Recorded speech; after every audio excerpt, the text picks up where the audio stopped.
My name is Dom Price from Atlassian, and I'm Atlassian's word futurist. But at Experts Unleashed, I want to do something different with you. I want to bring experts from their field to you. Experts that aren't going to talk about thought leadership or theory, but they're going to bring their lived experience, their pragmatic insights, and their stories to help you unleash your potential. So the format of this show is incredibly simple. It's all based on three things. Every single session we do with an expert and Experts Unleashed, we're going to have three chapters, three core things that they are famous for, where we go through the theory, we go through the practice, and we get them to share one insight that you can try. So listen in for the three chapters. Okay, and welcome to another episode of Experts Unleashed, where we take traditional thought leadership, we pop it out the window because there is no room for it in 2025, and instead we bring experts in their field to you, experts with pragmatic insights, ideas, just anything that can give you a new way of working, of leading, of being, and help you be a better person. Today's guest is going to rock everyone's boat. This is a topic that comes up all the time, mainly for the wrong reason. I have been underwhelmed by the amount of innovation theater I've seen in my career, but this guy is going to challenge us to think a little bit differently. Our guest is a globally recognized innovation strategist. He's worked in strategy, he's worked for companies like Meta, he's worked for companies like Deloitte, and he's currently the founder and CEO of 5 Ways to Innovate. He's got over 2 decades. When you see him, you won't believe it. Clearly moisturizes 2 decades of experience and transforming companies from within, but also more recently from outside, right? And helping them find those new ways of working, of creating and of innovating. He also has his own podcast, which we'll come on to later, and has been featured in many publications around the world. He was born, raised, sort of lived in Australia. He's going to join us today from the sunny or maybe moist climes of Thailand and spends a huge amount of time, I believe, on airplanes and airport lounges traveling around the world to wherever his clients need him. So please join me in giving an Experts Unleashed welcome to Amer Iqbal. Amer, welcome to the show. Thank you, Dom. Such a pleasure to be here. And yes, I do have a daily moisturizing regime. That's what keeps me looking young. I clearly need to borrow that. That is not in my DNA right now. Amer, when we start the show, we first of all, I always like to acknowledge the custodians of the land. I join you on today. I join you from sunny Sydney, the land of the Gadigal people and the Eora Nation. I love the idea of a My User Manual. It's an exercise I do with my leadership teams all the time. When I buy a TV, it comes with a user manual, and I sometimes follow the user manual, not always. But when I hire a human, if you don't have that user manual, you don't know how someone clicks and ticks and how they work. So for my user manual, I know we sent it to you before the show. You picked the area, and I think I might know why, of proudest achievement. So if we were doing the My User Manual of Amer on the category of proudest achievement, what would be written under that headline? Well, firstly, I love the idea of the user manual. I'm a fan of the show and love the answers that you get from this. I thought, okay, let's be a little bit self-indulgent. My proudest achievement, and probably not one of my professional achievements, although I like to joke that I'm a professional musician who just took a 20-year detour into the corporate world of innovation. But my proudest achievement was last year I released my first album. So the story behind that was, like many people growing up in Sydney, had a high school band. We took it a little bit further. We were kind of a uni band playing around pubs and stuff like that. We got to a point a few years in where we had 10 original songs, and we said, all right, let's go into the studio. We're going to record our first EP or our first album or something like that. We got as far as recording the drum tracks, and then it was kind of the end of the year. So we took a short break for Christmas. That short break ended up becoming a few months, then a few years. And, before you know it, so we started in 2003. I picked it up in 2016 again and said, you know what?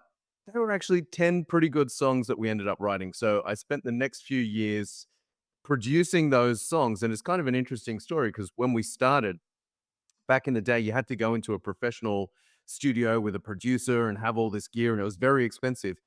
I ended up finishing the album here in my little home studio, basically a bedroom production running off my MacBook here. Like, just the amount that technology has completely leveled the playing field in the music industry. So the album is called 20 Years. Check it out on Spotify.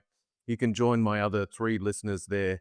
I don't get a hell of a lot of listeners, but for me, it was always this bucket list thing. Like, yeah, one day I'm going to come around and finish that album. So yeah, it's called 20 years because it literally took 20 years to finish that journey. And I for love me, that. the lesson for that is persistence. If anybody ever tries to challenge me on persistence, I've got something Yeah. I can point at and say, "Hey, I stuck by this thing for 20 years." So there you go. What do you think changed for you to go back and take that unfinished work and go, no, I'm going to do the final mile? Because I think everything speaking personally, everything I find in life is the hardest is the final mile. And when I talk to other leaders, they're like, yeah, first 20 miles easy, final mile, yeah, it's just really hard. What was it that made you go, you know what, sod it, I'm gonna invest the time, the energy, the pride, the purpose, all the things to actually get it finished. Well, we're going to touch on the topic of change management a little bit later, but I do see myself as a change maker within organizations. I think to be a change maker, you probably are served well by being an eternal optimist. I kind of have this cynical outer shell, maybe, but on the inside, really, I'm a big soft optimist, and I'd never really let go of that idea of like, yeah, this is great work. It deserves to be finished. It deserves to be seen through. And as I said, like just the fact that hopefully my guitar playing and piano playing talents had slightly improved. It just made it easier to do than when I was a teenager back in the day. So the ease of it also helped a lot. And I'm fascinated that you are decorated in your professional career, right? You've been written about in all kinds of publications, right? You've got your own material, you're out on keynote stages, you've worked for giant organizations. Anyone who's held a transformation role at a company like Meta, and let's put to the side, some people love Meta, some people hate it. Regardless, the transformational Yeah. impact is undisputed. How does something like recording an album, something so personal and I assume quite vulnerable, and then like metaphorically or physically like, hitting the button and that being out there in the world, how does that compare to thousands or millions of views of something in a professional world? Maybe I'm delusional, but for me, I really draw zero distinction. If I write a blog post that gets 5 readers, but some very thoughtful comments and some very thoughtful conversation going, that's as valuable to me as when I'm on stage speaking to 1,000 professionals. The album launch, I invited a whole bunch of my ex Meta colleagues along to the album launch in Singapore. They came along, they rocked out, and you realize, like, okay, you know these people in a corporate environment, they're your professional colleagues, but everyone's a human at the end of the day. People love that story of, wow, it's a story of triumph, of persistence, and creativity, bringing your authentic self, all of that thing that we've heard 1,000 times. But it's really true. It resonates with people when you can truly bring your personal projects and your personal Yeah. personality to these projects. I think there's probably like an opening call to action there for any leader of like find something about you that you are comfortable sharing, like not an identity of your profession or your craft, but something that makes you uniquely human and who you are. I had a strange scenario last week. I did a keynote with 150 C-suite leaders. I thought three stellar topics. Walked off stage, and the guy came up to me. And he's like, "I'm a dad of twins too." And I was fascinated because that was like a throwaway comment I'd made at some point in this keynote. But for him, the thing that connected was, I know what it's like having twins. Let's have a drink and a chat about the good, the bad, the indifferent. And it always fascinates me. It's not what we put out, it's how someone receives it. And we can't choose what they receive. And if you get 5 great comments and you really challenge someone to think differently, you've done your job, right? It's better than having 5,000 people in a room that nod and do nothing. So yeah, I agree with you there. I've had that before. So we've got 3, I think, fascinating topics for you, Amir. Again, focused around this topic of innovation, one that I think has been massively overused and abused and almost devalued, but weirdly is more important than ever before. There's a few of the words that have gone through the same challenge, I think, of consultants or companies just overusing them, but I think crucial in the modern environment. So topic number 1 is, why is corporate innovation broken? I think there's a lot to unpack there. Topic 2, which is what I'm deeply passionate about, humanizing change in large organizations. I think that's a lost art that a lot of organizations, if they could grapple with today, could make huge strides in how they drive change. And the third one is failing forward. So let's start with why is corporate innovation broken? Give us the rundown of what you've seen in your travels and the work you've done. Why is this something that's so wildly talked about and read about, and yet so badly done? Yeah, absolutely. I think the first point there is one of the first pieces of pushback I get is, well, is corporate innovation broken? And you touched on innovation theater. We've heard lots about this topic, but I really like to delve into the stats. So lots of reports are being published around this. BCG publish an innovation report every single year. The statistic that jumps out to me is despite innovation investments being at an all-time high, the failure rate is still 80 to 90%. So when you let that sink in for a minute, if you go and talk to a sales leader or a marketing leader and say, hey guys, we're doing a great job, we succeed 10% of the time, that CMO or CRO is probably going to get the sack pretty quickly, right? But in the world of innovation, it truly is broken. That's not to say that nobody is doing it well and that the investments aren't there. So in the last BCG report, it was 75% of companies place innovation in their top 3 priorities. So it's definitely getting the love, it's getting the investment.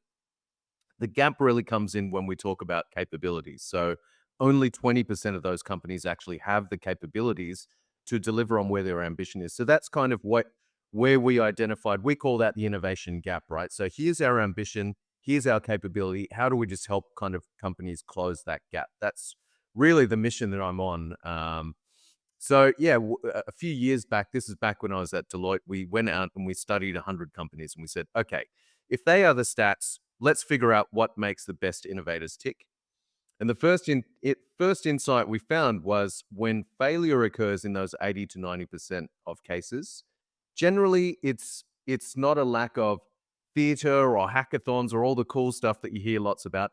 It's pretty boring, but it's a lack of structured systems. They just don't have the strategy and the systems in place. And I know there's a lot of talk these days around systems thinking, which is a topic close to my heart, but really bringing that into that discipline of innovation. As the great Larry Keeley says, he says there's too much focus on trying to build innovation culture. Look, culture is not something you can go out and buy. You can't say, I'll have one great culture, please. That's not something you can do.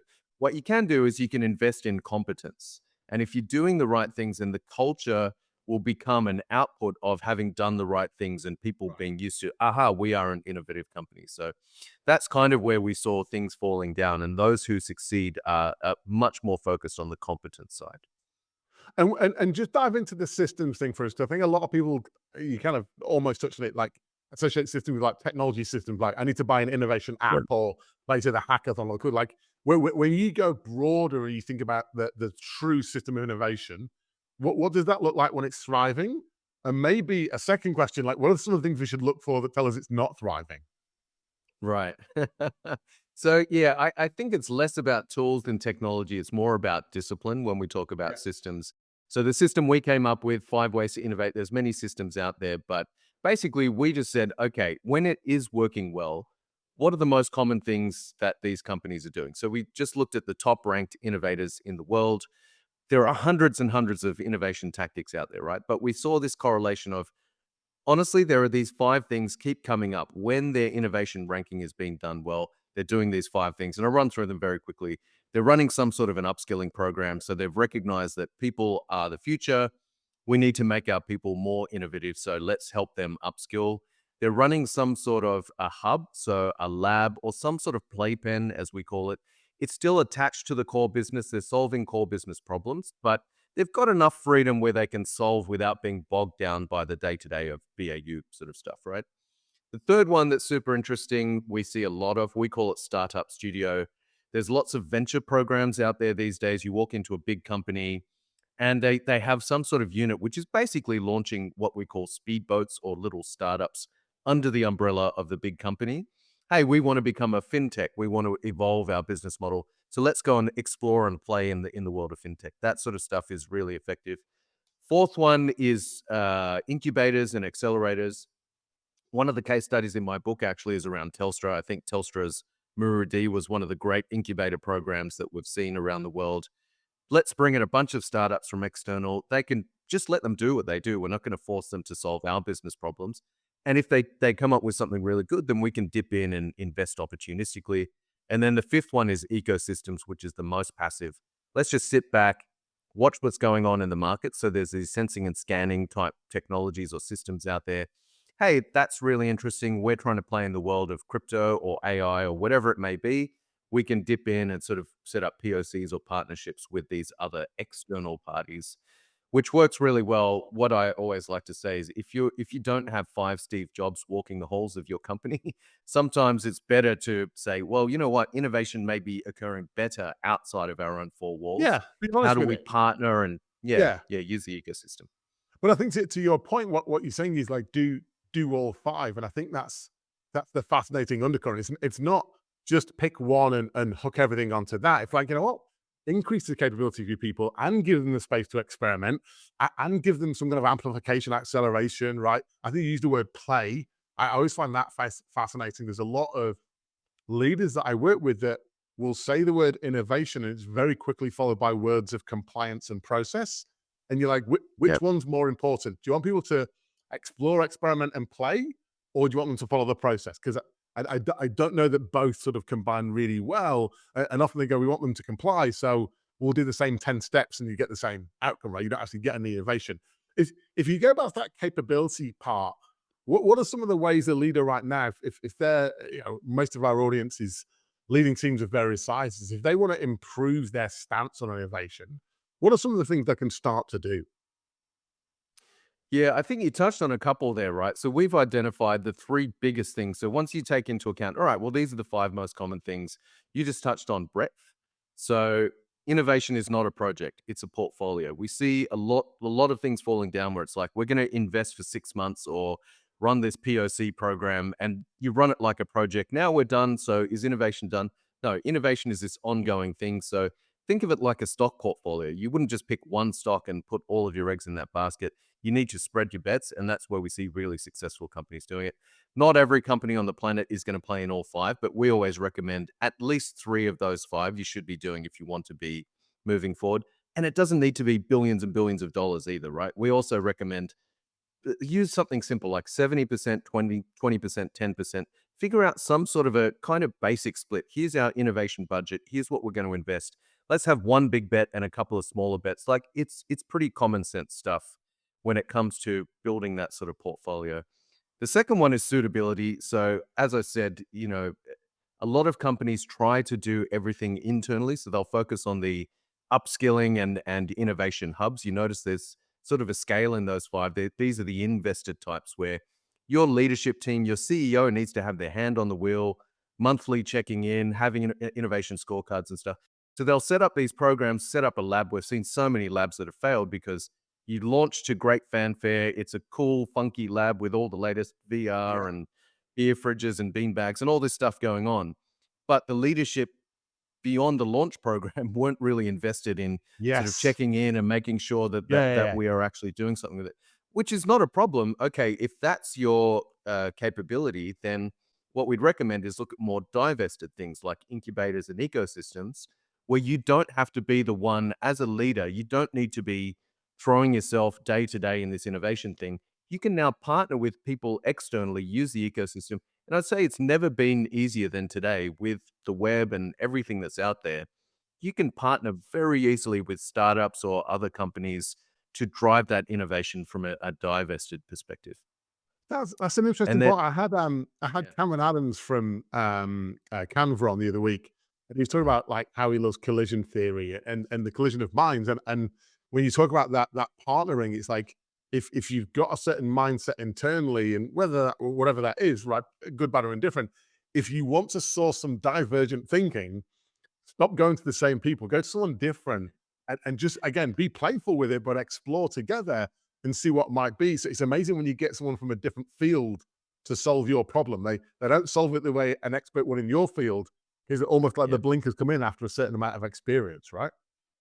There's another ex-Facebooker named George Seng who had a great quote. He said, if you want to get unusual results, you need to do unusual things or do the usual things in an unusual way. And it's so true. That whole thing about, well, if we're a bank and we just partner with other banking type providers, guess what? You're going to end up in the same place as everybody else. You need to really think divergently and sort of think about which other industries are doing things that may not be directly in our backyard, but they're solving for 90% of the business problem. Well, I've seen that not only in business but in sport. There's a few sports teams I work with who have been having exceptional results. There's one I was visiting in the US a few years ago, and they've got their elite athletes, basketball team, and I'm like, I expect them to be playing basketball, and they're not. Half the team are doing shadow boxing, and the other half are doing ballet, and I was like, what the fuck? Have I come on the wrong day? Like, and the head coach was like, the amount of basketball they've played by the time they come to me, playing another hour of basketball is like a tiniest percentile. It's not going to make any difference. But if I can give them more balance, right, through shadow boxing and more poise through ballet, we think it'll be worth X number of points in an away game. And you're like, so actually coming out of your world is going to add to your capability, not just refining within your world. And I think that's for a lot of businesses, it's when you identify as we're a certain company and we have to do things a certain way, you stop comparing to those other organizations when you can learn so much from them. Yep, absolutely. I always used to use this example. If you're an Olympic sprinter, you don't just sprint all day long. You need to be in the weight room, lifting weights, building strength, building like so many other capabilities need to come into this thing for 10 seconds of just moving really fast in one direction. You need all of these different capabilities. And much the same, I don't think any one company on the planet also speaks to the whole infinite game by Simon Sinek kind of concept, right? This isn't a finite thing. It's not us versus them, much more taking that ecosystem view, I think, in this day and age. You look at modern companies, I mean, Atlassian's a great example as well. You look at companies who are really driving and pushing innovation, they tend to have a lot of ecosystem plays and partnerships going on outside of their Yes. own four walls. The Yeah, no, final thing I'll if you, just touch on. Yeah, I was go going to ahead, say, sorry. as you explain that, I suddenly became aware of the fact that that's how we operate, and at the same time, how I've taken that for granted. Because I've never heard it called out. So I just like I've been at Atlassian for 12 years now. That's just how we operate. So it feels normal. But when you explain it, I'm like, actually, I think about the customers I spend time with, it's less normal there. And so I've become a product of that environment. Like even with my team, our portfolio of our work is 70-20-10. So when you're explaining that, I'm nodding going, yeah. And then I'm like, actually, no, most people it's here's your BAU, the end. Like there isn't that distinction of 70% BAU, 20% at the edges, and 10% go wild. Like don't bet the company, but like just experiment and go and partner with someone different. And I think that mindset alone for any leader out there that has the remotest bit of agency, they can do that right now. You don't need a corporate top-down mandate on innovation to do that. You can do that with your team straight away. It's so true. And sometimes when you're working in these companies and it's innovation by default, it's hard to see because you're in the thick of it, and that's the DNA of the company. But you really realize it when you go to slightly more traditional industries. I was having a conversation with a guy from I won't mention the name, but he's a very senior partner at a very well-respected consulting firm. He really challenged me on that 70-20-10. Where did you come up with 70-20-10? And I'm like, I don't know, finger in the air, common sense. And he took that away and tried to sort of do the math on it. Well, there should be some more science to this. And eventually I'm like, look, you can do all that. And I guarantee you're going to end up at 30-30-30. It's going to be this vanilla, no choices being made. It's going to be the democratized version. Just use the simplest possible thing, get experimenting, get going. Then you can refine over time. But I guarantee you, when you see it working really well, look, Alphabet, aka Google, one of the ranked as the most innovative company on the planet many, many years for the last 15 years. They also adopt a 70-20-10. There is just some of this common wisdom, which I think are shortcuts that a lot of companies are overthinking and overdoing. I think the overthinking is an interesting point. Actually, I see a lot of protectionist behavior, right, or perfectionist behavior associated with innovation. Like, we want to innovate, but how do I know for certain it's working? And you're like, you might not. Like, there is a bit of a leap of faith there. And the seventy Yeah. 20 10, I think, is a good example with my team. The way we explain it is the 70% keeps you in your job. Like, you have to do the job to keep the job. The 20% is making the job better for next year, year after. And the 10% is like a bit of an out there bet of which direction are we going? We currently think it's that way. But if we changed it a few degrees, what might happen? How might we? And just that exploratory and the stuff we learn in there then feeds back to the 70 and the 20 and the 10. So it's a loop, right? And so that's why I like the portfolio approach of it. It's not do one or the other. It's do them in concert. But the 10% stuff is time horizon 3. We're not delivering results today on that. That might possibly be something. The 70% is quite certain. Like, I know within a certain time window the job I have to do to keep my job and to pay the bills and to delight my stakeholders. So it's that mix that I think is really important. And again, I think virtually any leader that I'm working with right now has the agency to do that if they choose. Oh, absolutely. And I think, I talked about suitability, I talked about breadth, but that final one is depth. To your point, outputs versus inputs. A lot of companies are measuring how are we doing on innovation versus against their inputs, right? What did we invest? How many people, how many labs, how many POCs did we launch? It's all very today type metrics, whereas innovation by nature is a future looking thing. So, to your point, that 10% may be measured on a metric as vague as, well, did we gather some useful customer data that could inform a future product choice? So, we always say, let's get super pragmatic. This is maybe the pragmatic point for leaders out there listening. If you're going to focus on outputs, we always say outputs of innovation are three things. Did we launch a new feature? Did we launch a new offering or product? And did we launch a new business or business model? And that sort of talks to the time horizons, right? A new feature, you can measure the results today. We launched a new feature that generated revenue, but a new business model might be something that's years in the Yeah, making that's the and you harder can't change. measure that today. Yeah, absolutely. Yeah. It's fact that the measurement thing, I think, becomes quite a block, certainly for a lot of traditional organizations that in the current economy are just that little bit more sensitive, right, to the ambiguity and uncertainty in markets. So like, I'd rather put $1 on a surefire bet and only get $1.10 back. And I'm like, Right.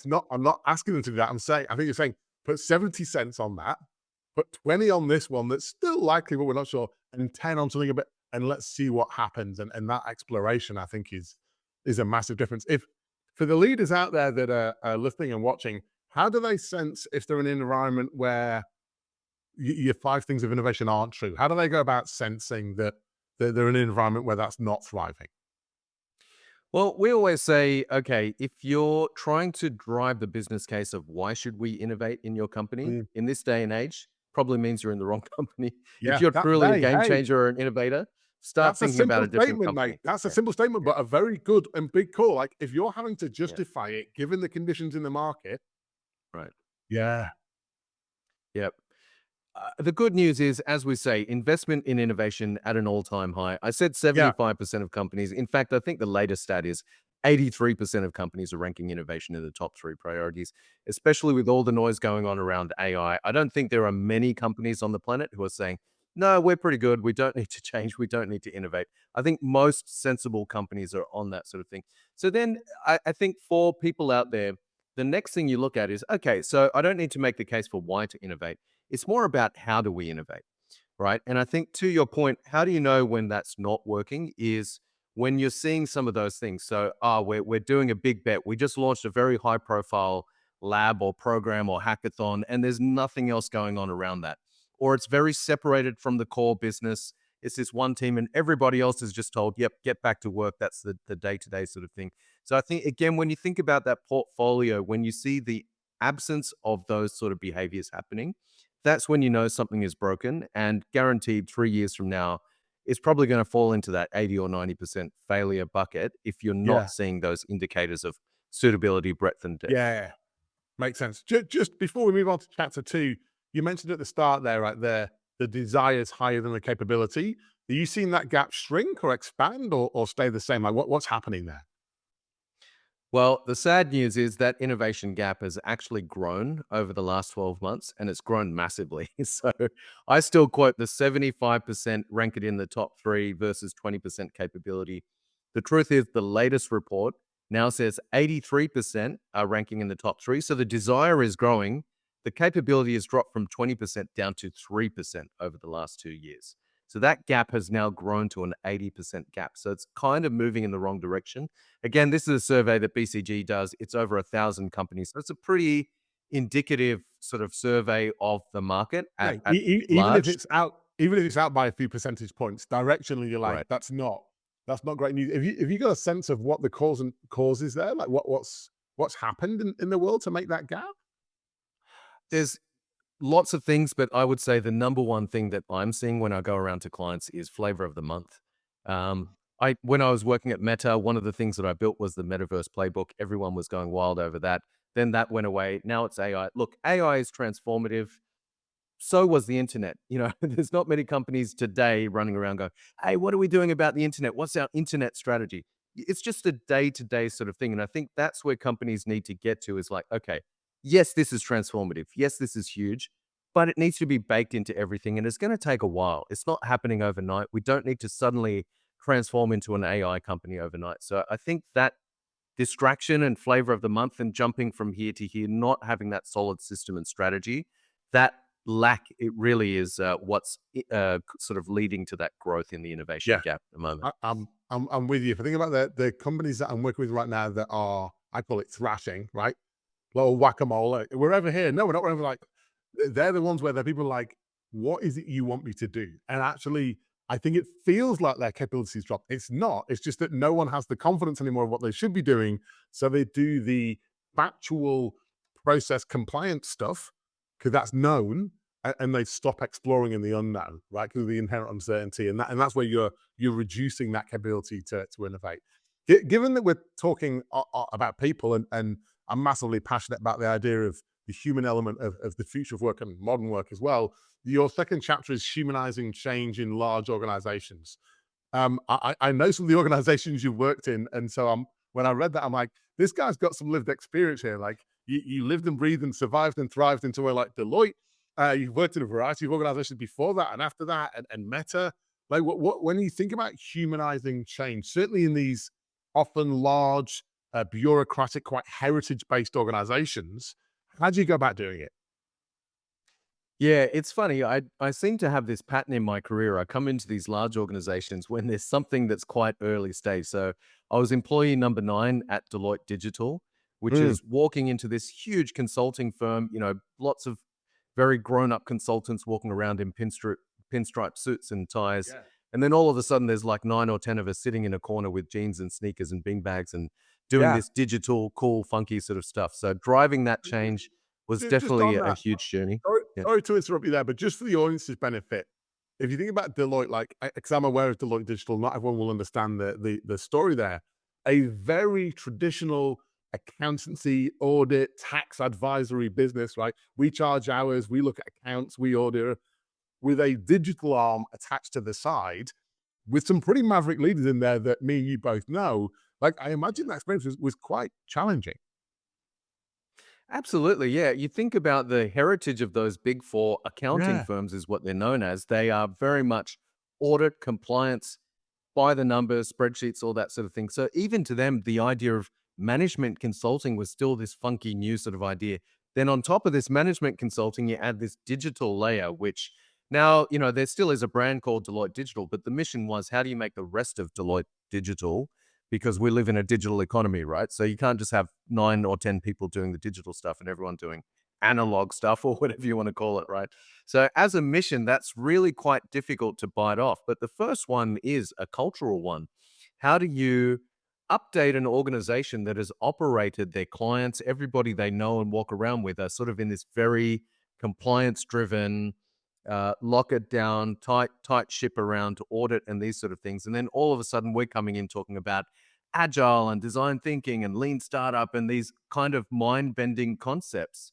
It was really a juxtaposition, and truthfully, we struggled for a while. I was based in Singapore at the time, running, kind of a regional office there.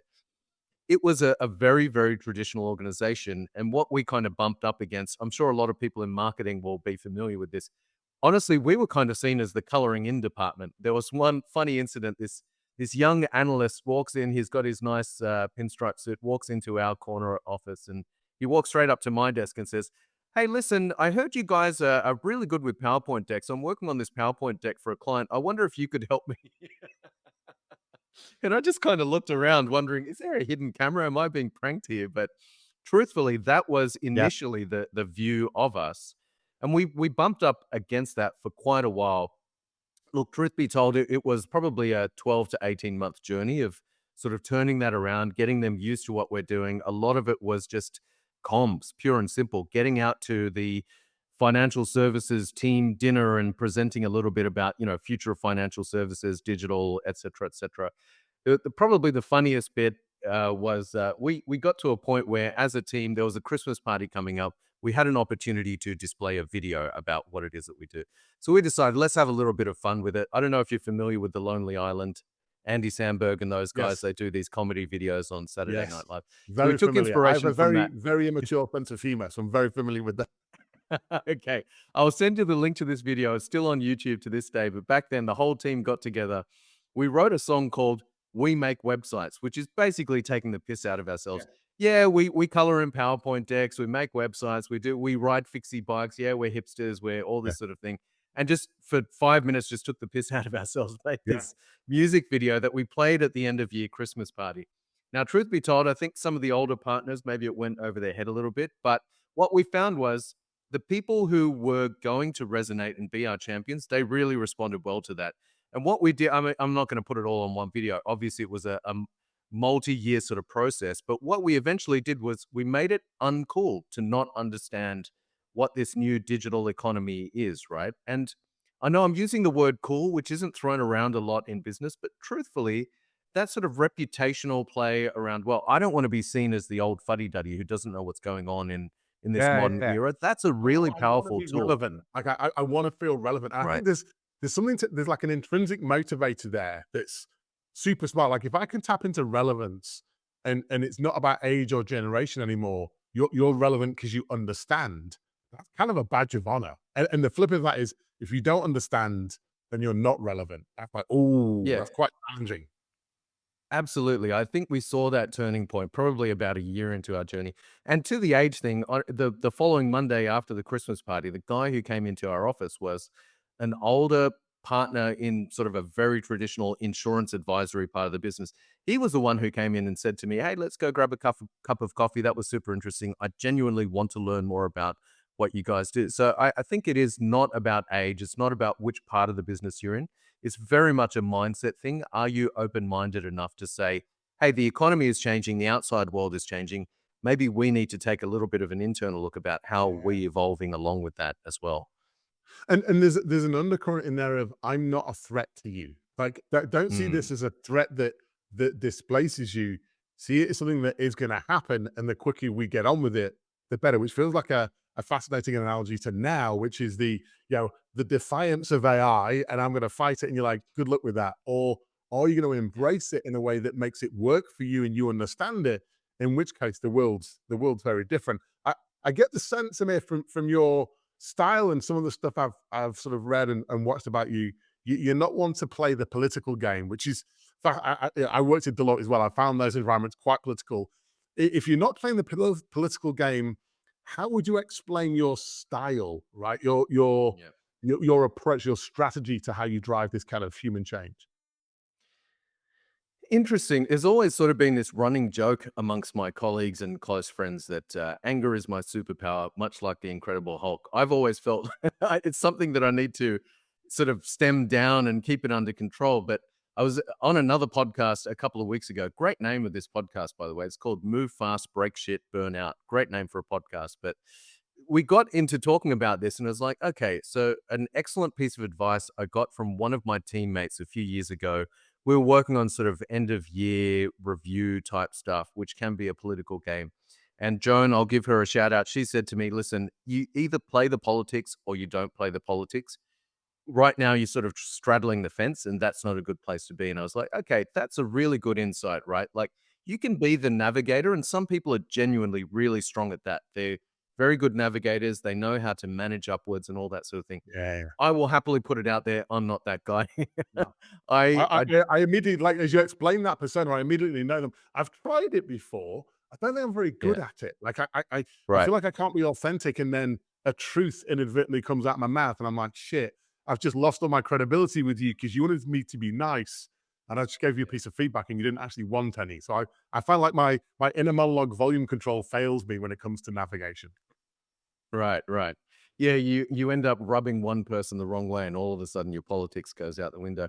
I honestly, the way I've been described in a joking way is maybe I'm not so much a politician as a priest. What I'm pretty good at is I'll rub some people the wrong way, but I will find those champions and those disciples who really believe as strongly in my message. And truthfully, I think that's where the emotion, the human aspect needs to come in modern business, we're taught to be all very pragmatic, data driven decision making, all that sort of stuff.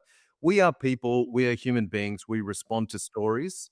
That is how our brain is wired. You need to be a good storyteller if you're going to convince people to come along on a ride with you. And if you don't believe in your message 110%, how can you possibly ask somebody else to come along for this ride with you when they're not being measured, they're not being rewarded? You're probably asking them to go above and beyond their day job and do something that's a little bit out of the norm. They're sticking their neck out. You had better really, really believe I'm in with what you. you're preaching if you're Yeah. going to get these people to come along with you.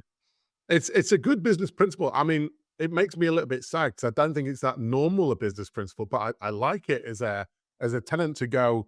First of all, the power of storytelling. I'm 110% agree with you there, but also you have to authentically believe in this yourself to ever ask anyone else to go above me on to do it. Like that's the minimum bar. And I actually think if we operated that way through change, we'd be way more empathetic to the human element that you keep on coming back to. Like, how's the human impacted here? Not the factual what's changing, but what's the impact on the human, and how do I get this person to understand and come along with it? It's a massive difference. I was chatting, this would have been last year. So it was an incoming chief innovation officer at a bank. I won't mention which bank, but look, they've won loads and loads of awards for innovation. The previous chief innovation officer had been named one of the best innovation officers in the world, etc. So this guy stepping into the role is obviously under a lot of pressure, has big shoes to fill. And when you're incoming anything CXO, you need to make your mark. That's not just continuing what the last guy was doing, right? So had a conversation with him, and he had this big sort of session coming up, a full day lab with the entire C-suite to run them through the future of where this bank is heading, innovation, et cetera, et cetera. And the problem I found with what he was proposing was it was one of these mega trend sessions. I hate mega trend sessions. As a public speaker, I often get asked to come in, hey, you're ex Deloitte. Can you tell us every single trend that's going on in AI today or whatever today? I'm not that guy. My recommendation to him was rather than being mega trends and have 100 slides that tries to cover everything. And it was also only within banking, right? So only in your backyard. Why don't you just pick one topic? So AI is going to be huge. That again, this was about maybe 12 months ago or so. AI is going to be huge. Pick one thing and then talk about how that's shaping the entire economy, not just banking. Then at the end, you can bring that back to, okay, well, we talked about industry, CPG, government, this, that, and the other. Here's how all of this is affecting financial services moving forward in the space of AI. So in the end, he didn't end up going with that recommendation. He went with his sort of more megatrends thing. And really where that was being driven from, to your point, it was a very fear-driven thing. He's stepping into a role, it's a very high-profile session, big shoes to fill. The CTO, I think, had been in his ears sort of saying, look, we've got this technology partnership. We should really talk about these things. And so it was kind of a narrative that was fed to him by an external technology partner that was quite bland, and it's almost like a product demo of some other company. In the end, sure, you covered all your bases, but you didn't create any disciples. You didn't change any minds in that Yes, room. yes. I think that's the point. It's inoffensive. So I talk to people a lot about just because something's not wrong doesn't mean it's right. So like you do the top 50 megaton, it wasn't wrong, but it wasn't right because you didn't find the tension or the exploration or the challenge where someone goes, hang on, that thing we just dug into, that could be an existential threat to us in 3 or 5 years. Let's go deeper on that. How Mhm. might it impact us? You didn't get that because you stayed at a safe kind of surface level. It does require a certain amount of bravery or confidence or assuredness to go, I'm going to pick one topic and let's really go deep on it and explore. I'd imagine in the world you're in, Deloitte, Facebook, a few other organizations you've consulted with, you've seen a lot of change resistance. How have you navigated that? Because you are leading from the heart, right? You do naturally, I find it almost hilarious that you say that anger is your superpower because you seem like the calmest person I've met, but it's under there. It's bubbling away, just ready to like rear its head. But like when you come up against change resistance, how do you navigate that? Yeah, well, look, I am living in Thailand. I do meditate a lot as I'm well, gonna but say, yeah, yeah, trust me, the the anger is just it's below the there. surface. When I get very passionate about something, maybe it's passion more than anger. I'd say a pretty good example would be Facebook, right? I think this is probably more typical. So we always talk about every company has an immune system to change. When somebody comes along and says, let's change things, it's human nature to stay the course, stick with what you know, even when you know it's in your best interest to change. I know if I changed up my diet and my exercise regime, it would make me way healthier. Do I do it? No, because it's easy to just stick with what you do, right? That is human nature. But it's not often so visible. And so we come up with these pictures of, the angry person who's the detractor. Often it doesn't look like that. It's not that obvious in the corporate world. So I'd say my Facebook experience was kind of along these lines. Again, Facebook, $160 billion organization. 98% of that comes from advertising. People or brands advertise on their platforms. Now, I came in a tiny little global team working with consulting firms, doing digital transformation, everything that's not advertising stuff, right? Now, if you go and talk to the leadership, they'll say, okay, well, McKinsey, Accenture, these kind of companies, they're advising our advertisers, our clients. Are they implementing technology? Yes, they're super important to this ecosystem, but they're not directly contributing to this $160 billion of revenue over here. So now when I go to my colleagues, in fact, the ecosystem part there was easy. Forming the partnerships with the consulting firms, they all want to work with us. The hard part in my job was convincing my own internal colleagues at Meta, hey, you should go and work with this person at Accenture or McKinsey or whatever. Now, they've got quarterly targets. They're being measured on, billion-dollar sort of advertising targets. It's very hard sometimes to convince that person to say, let me add another thing on your plate that's not going to help, not going to improve your bonus or your KPIs or quarterly results or whatever. So a big part of that became, how do I find those champions? And unfortunately, Yeah. there's no checklist of here are Now, the criteria of finding the perfect no, no. change agent, It's right? it's There's a no it's an art, not a science. You're gonna sniff them right, out, and right. the whole of the sense is required.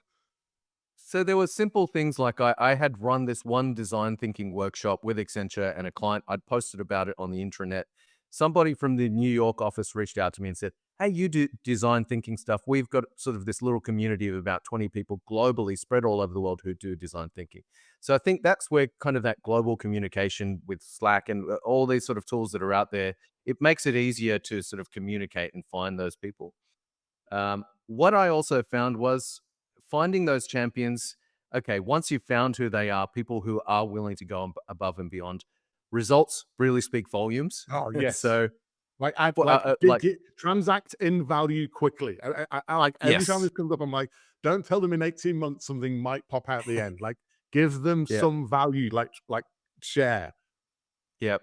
So, I mean, a good example is Samsung is a massive advertiser on Meta's platforms. Obviously, a very, very valuable client to a company like Meta.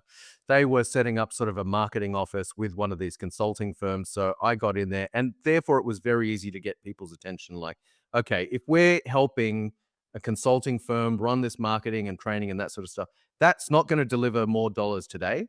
But is that a super valuable thing for every marketer in that organization to know our tools? Yeah, that's a long-term benefit, right? So I think that, kind of creating those not direct metrics, but people Yeah, can see the logical leap is yeah. is also a super important part of it. Yeah, I think those early signals go a long way to just showing, like, bear with me. I've planted a seed. I'm nurturing the seed, and something will come from it. But probably timely for us to go on to chapter 3, Amir, failing forward. There's no amount you can't talk about innovation and change without talking about failure. But you got a particular take here that I think's really valuable. Again, it's something that I've got very used to in my time at Atlassian. The openness of sharing failures as a chance for us all to learn and decipher, and we do the 5 whys and all that stuff. But talk to us about what you've seen in the world around failing forwards. Yeah, well, look, as I said before, I've sort of come through the world of digital, agile, all this sort of stuff where there's a lot of language around fail fast, fail forwards. It's a very startup mindset sort of thing. And we hear a lot of this in corporates. People will talk the talk around fail fast, fail forwards.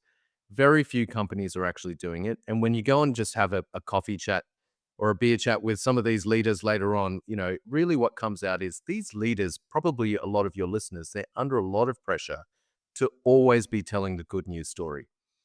It's very rarely encouraged to come up and give a board presentation, which is, hey, here are all the things that have gone wrong, and here's what we're learning from it.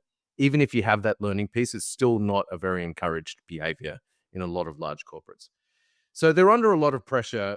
I had a good long think about this and have been evangelizing the fail forwards thing. I was lucky enough to have an article published in Fast Company earlier this year, and they sort of asked me, okay, what are your five major tips from coming second place? And the very quick story is when I was much younger, I was nominated for Young Australian Executive of the Year. This is way back in the, kind of the early 2000s when I was much younger. And I didn't come first, I actually came second. And I guess I I was arrogant enough at the time. I asked them, why didn't I come first? And they said, well, you know what? It was kind of neck and neck between you and this other person. The other person had international experience, and you've never lived or worked outside of Australia. That honestly was a differentiating factor. I took that to say, okay, great. Well, 3 months later, I was on a plane flying to Singapore and got some international experience. And now I've been out of Australia for a decade plus, traveling the world and doing my thing. So that was kind of one of my things is follow the leader. You know, when we see these failure stories, what can we learn? Where are others Mm, succeeding? What can we copy? You know, shamelessly steal, yeah. borrow, and just put into action for ourselves. Because honestly, that inspiration often comes from where you see other people succeeding, where we have sometimes failed. It's a really easy one Yeah. to put into action. If we take again that leader persona that sat there going, I'm in the environment you described before where I feel the pressure, whether it be real or not, I feel the pressure to deliver good news stories, but I'm sat on a gold mine here of lessons learned. Like, is there a hacky way they can start to socialize those to get those things shared in a way that's not going to cost them their job? I think it is largely an unbased fear. I have certainly found, you know, I was scared to talk about this coming second place, this failure story for a long, Yeah. long time. When I started to talk about it, what I realized very quickly is nobody cares. Nobody is No, paying that much no, attention no, you to what do. I'm You doing. do. You care. Yeah. No one else, like, firmly, no one else Right. gives a shit. And whenever I share something, Right. I'm like, "No reaction. Really? Nothing?" Right. That meant a huge amount Yeah. to me, and they're like, "In your head, it did, but in the rest of the world, it didn't." Absolutely. And so therefore I think it does a couple of things. So making your failures public. Number one, nobody's going to pin it entirely on you. Often the reaction is like, "Oh, okay, that's interesting. So what?" It's an invitation for you to come in with a recommendation. And what are we going to do about it? I think the other thing is often what I've found is people are just impressed. Oh, wow, you were nominated for that thing, or you were invited to this huge RFP or this big bid or whatever it may be, whatever the, okay, you deserve a seat at the table, right? And I've found that often gets you invited back to these big seats at big tables, right? Where you may not have been in that in that field initially before you talked about those Yeah. so-called failures. Yeah, it's interesting. There's a group of execs I've been working with recently, and one was in that kind of scenario of sensing that they had to always deliver good news, and maybe it was or wasn't true. But I was like, you must have people like you, right, in the workplace, similar situation. Just gather. I don't care whether you have beer, coffee, soft drink, like it doesn't matter. Gather and just share one each. So they started a ritual. Apologies for those that are easily offended, called Fuck Up Fridays, where they gather on a Friday and they just share their things that have gone wrong. And it's never about the company thing, and they're not doing heart surgery, so no one dies. But bit by bit, they're starting to learn from each other and go, oh, because you know that went wrong last time. What can we learn? Because we're going to do something similar next time. How do we not make the same mistake? And actually, their capabilities lifted by sharing those things. I think that the two go hand in hand. If you brush that under a carpet, you're going to repeat the same mistake again. So it's counterintuitive to hide it, but I think again, I think people have probably got a little bit more agency there. So find a few people in their organization like them, and if you try that repeatedly and it doesn't work, maybe you're in the wrong environment and you need to try somewhere else, right? Where you can flourish. Because I think there's a life's too short for us all to be in an environment where we can't speak our truth. Yes. Amir, I know our guests can find you on fiveways2innovate.com. There's a whole lot of great content on there, and you're also a regular commentator on LinkedIn. As a thank you for your time, we're going to do a $500 donation to a charity of your choosing. Can you tell us which charity you picked? One that I love, but which one you picked and why? Absolutely. I know you know this charity very well, Dom, because you have helped them out, and hats off to Yes. you for doing that. You have been an inspiration in the thought leadership community in terms of giving to charity, that sort of thing as well. But this is a charity called Forever Projects. The founder is actually an old high school buddy of mine. We sort of went on separate paths, and we reconnected many years later when I found out he was doing this charitable thing. But Forever Projects, they are on a mission to help women break the cycle of poverty and create a self-sustaining future. The story is Mark and his wife, they had gone to Tanzania. They'd gone to an orphanage. They actually ended up adopting 3 orphans. But the problem statement to them was, well, we can't adopt every single one of these 100 orphans who are in this orphanage.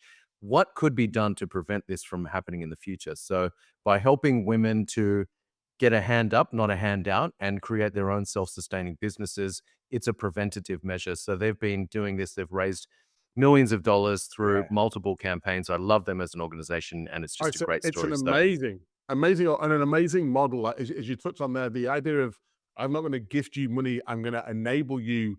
Therefore, when I parachute out, you're self-sustaining. Yeah, Mark's taken me through the model a few times, and I'm like, there's huge kudos and credibility there. So it's not only the impact they have, but the way they do it, I particularly like. So we'll do donation on your behalf to that. Great cause, great time. For the listeners, again, 5waystoinnovate.com. There's some great intel on there from Amer and team. So dive in, have a look, or on his LinkedIn. Amer, thank you so much for your time today and joining us on Experts Unleashed. thank you, Dom. What a pleasure. So much fun.